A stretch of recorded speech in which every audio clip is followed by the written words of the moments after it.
والقتل تم عمد القتل عمدا وظلما وعدوانا مع سبق الترصد والإصرار. والطلقة أين؟ مع سبق الترصد والإصرار. أين الطلقة؟ الطلقة دخلت حتما باقي حتى أنا من الرقبة وخرجت من كفر. يعني القتل كان عمد، وهي دار إني واحمة ولا تعرفها ولا؟ السلام عليكم ورحمة الله وبركاته. الأخ عصام الغولي عاقل حارة السلام شملان الذي تم قتل زوجته وهي حامل أمه. أيوه في الشهر الثامن. وهي حامل في الشهر الثامن من قبل اسمها سمية العاضي. سمية العاضي. القضية التي انتشرت في السوشيال ميديا نسمع منه التفاصيل كاملة. أي سبب القتل؟ هو ما ليش خلاف بيننا وياها، بس يعني هي من أحد سكان الحارة عندي. فقبل يعني 3 أشهر، حوالي 3 أشهر، ليلة عيد الأضحى المبارك، قامت بإطلاق النار على أحد جيرانها الساكنين معها في نفس العمارة في الدور الثاني، على زوجة الأخ المدعو المجني عليه حازم النصيري وزوجته وأولاده. رمت عليهم حد. ليش؟ ومنح صاحب البيت رفع البندق، قطر الله من صاحب البيت على مشيته. ليش رمت عليهم؟ هكذا مزاج من خالف طرف الرأي، يعني ضد كلمة حق، ضد يعني ولو كلمة حق تظن ان وين زوجها وين؟ ما بيجلا معها زوج ولا لقينا لا زوج ولا اب ولا قريب ولا. لا بالله ساكنه في البيت. مرضوعة من 3 بنات. عندها مدري 3 بنات. 3 بنات. تظهر زوجها امس يرز البنات. وشهداء. طلقها. مطلقة ايوه. ايه. طيب يقولون شهداء. ماشي شهادة والله ما يجيب شهادة. كيف تقول الفيديوهات حقها انه شهادة؟ قلت لك يعني بل ابلغوني الجيران الذي كان هناك ووقت الحادثة قبل المغرب يمكن بربع ساعة أو 3 ساعة. فقمت أنا بإبلاغ الجهات الأمنية الذي منطقة شملان بالحادثة وبما تم يعني من اعتداء وإطلاق النار من قبل المجرمة سمية العاضي. فأبلغوني المنطقة بأن أنتقل للتأكد ورفع تقرير حول الواقع على ما حصل. على ما حصل. أنا بدوري تم انتقالي إلى مكان الحادثة أو الواقعة، ولقيت أحد الجيران، مجموعة من الجيران، فسألتهم وضحوا لي أنه تم إطلاق النار من قبل المجرمة سمية العاضي على جارها الساكن معها في نفس العمارة المجني عليه حازم النصيري وزوجته وأولاده. تمام. فقمت فعلت التقرير بما تم بالحق، مناصرة حق، قياما بواجبي الأمني بما يتحتموا علي عملي أمام الله وأمام خلقه كعادل حارة. يعني رفعت ايش اللي حصل؟ التقرير بالحادثة فايش الذي حصل، وانه حصل اطلاق نار ولقيت الظروف الفارقة موجودة، وهذا صورة من التقرير. هذا صورة من التقرير الذي رفعته إلى الجهة الأمنية. تمام. وكان ليلة عيد، فالجهة الأمنية قاموا بواجبهم بأكمل وجه، بارك الله فيهم وكتب الله أجورهم، ورفعوا القضية إلى النيابة المناوبة. إلا إن كان مع العيد وإجازة عيد وما أدرك، المجني عليه ما عاد تابع، تكاسل شوية، وكان يتابعني وكان يقول له ليش ما تصير النيابة المناوبة؟ كذا الجهات الأمنية رفعت قضيتك إلى جهات النيابة المناوبة. تمام. فكملت إجازة العيد وبدأ يتابع النيابة المختصة الذي نيابة غرب القضية التي حصلت والاعتداء على إطلاق النار. تمام. فقام بيتابع في أثناء المتابعة صدر أمر قهري. أول أمر إحضار، طلب إحضار وخرج يعني محضور من النيابة إلى الحارة على سمية العاضي. طلب الحضور لسماع أقوالها حول التهمة المنسوبة إليها. تمام. اتصلوا بي، أنا كنت مسافر هذا اليوم، قلت لهم أنا مسافر والمحضر قد خرج فعل عمله وأنا دقي وأفيد. فعل عمله المحضر واجبه ورفع الإعلان إلى النيابة. عززوا بعد أسبوع بأمر قهري. ما رضيت تحضر. ما رضيت تحضر.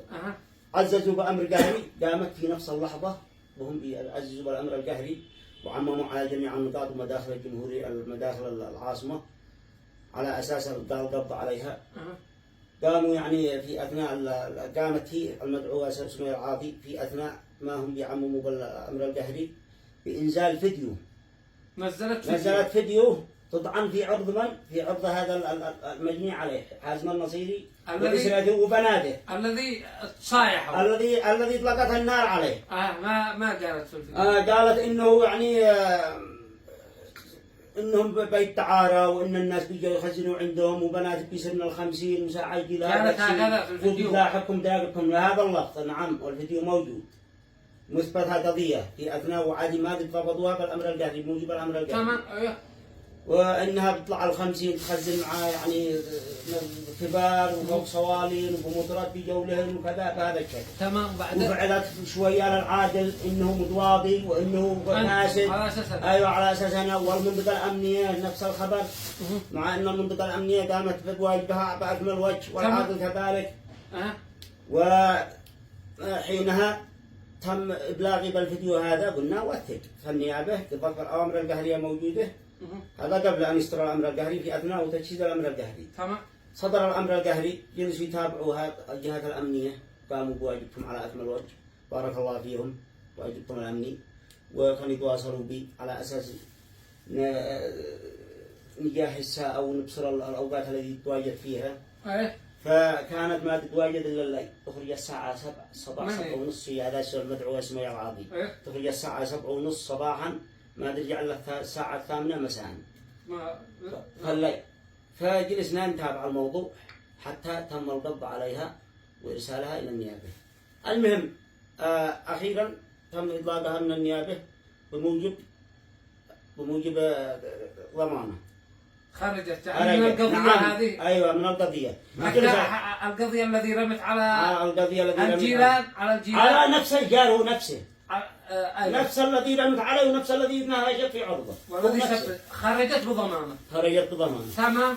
فجلسنا مع الايام تابعوها يعني خرجت بضمانه. الرجال تابع قضيه النيابه الغرب وقام يعني صدر قرار اتهام ان صورة قرار الاتهام الذي بتصدر. احنا نشين دحين صورة قرار الاتهام هذا يعني جريمة. القضية صدر قرار الاتهام بموجب قرار الاتهام سحبت الملف وبصرت التقارير حق العاقل. بصرت التقارير الذي رفعتها وبموجبها تم يعني ارسال الملف الى النيابه بموجب تقريري وشهاده الشهود الذي حضروا الذين مساكنين معها في نفس العماره اللي تم اطلاقنا وجن جنونها بدات تشن حمله على العاقل ان العاقل فاسد وان العاقل يعني حق النسوان وان العاقل حق حاب يعني الذي هذا امس الفيديو هذا مؤخرا قبل امس الليل الذي نشرته قبل القتل فيديو قبل القتل يعني ليله القتل. ليلة القتل نزلت فيديو. ليلة القتل نزلت فيديو. اي شيء كان فيها العاقل انه تزوج مرته فزها هكذا وصار بطريقه غير شرعيه ثانيه زوجتي مع ان زوجتي ما تسوى لنا على الحق هذه. تمام مرتي يعني طاهره عفيفه ولا يشرفني ان انا اقارنها بزوجتي.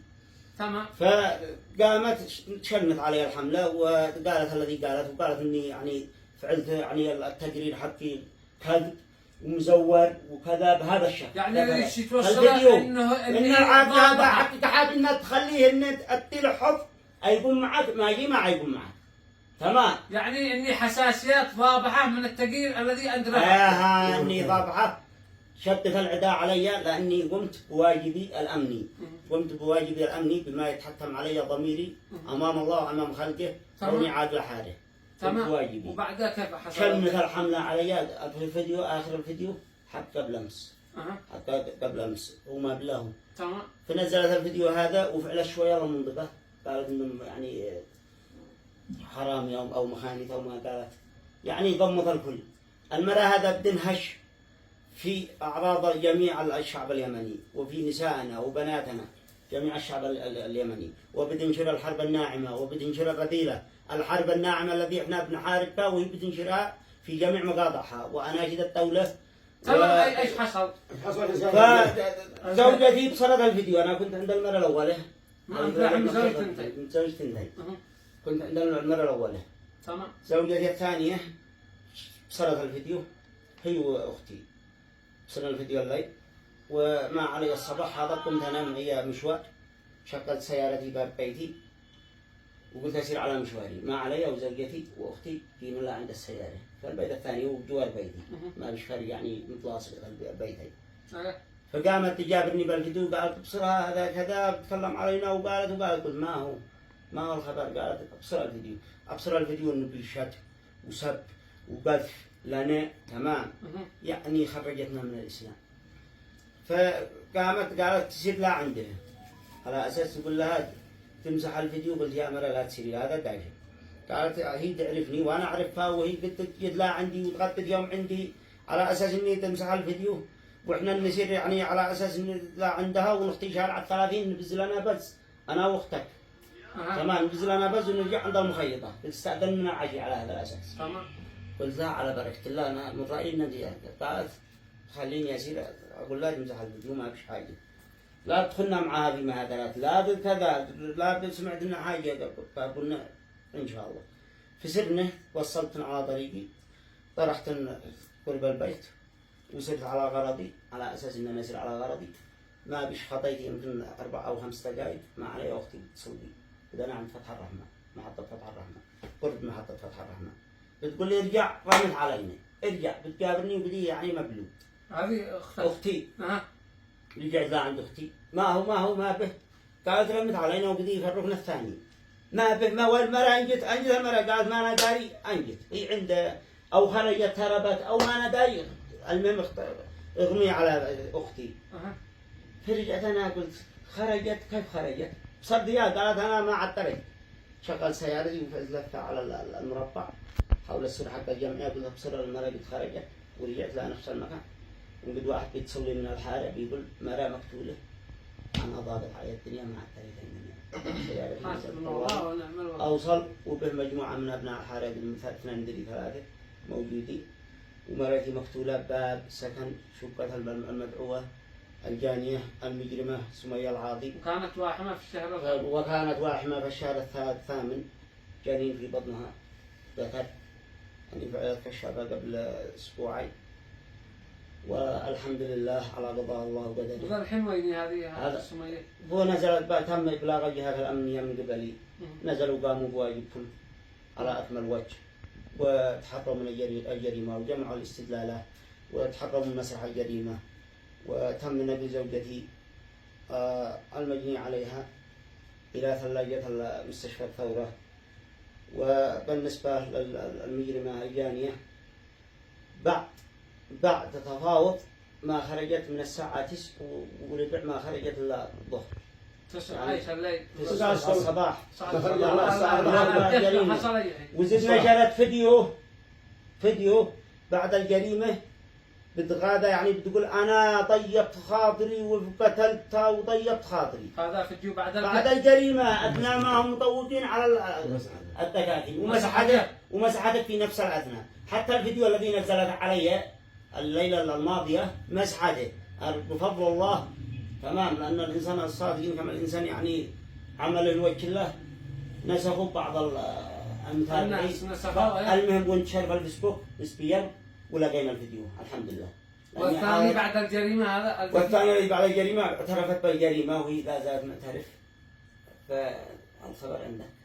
يعني الفيديو بعد ما قتلت عملت فيديو وانتشر ومسحته مشوا صاروه وما طبعوا عاد احنا بنبحث من الذين بس قديم معترف وكما قامت بإبلاغ السكينة العامة للحي لأكثر من مرة وهي تقوم بإطلاق النار على سكان الحي لأتفه الأسباب وتقوم المذكورة عبر مواقع التواصل الاجتماعي بالترويج لثقافة الحرب الناعمة وترويج ثقافة الرذيلة والانحلاء واستهداف الشخصيات الاعتبارية بتشويه سمعتهم وتشويه سمعة الدولة التي تقوم بأداء واجبها والتلي مقاطع الفيديو في اليوتيوب فحفاظا على سلامة المجتمع وسكينته واستقراره.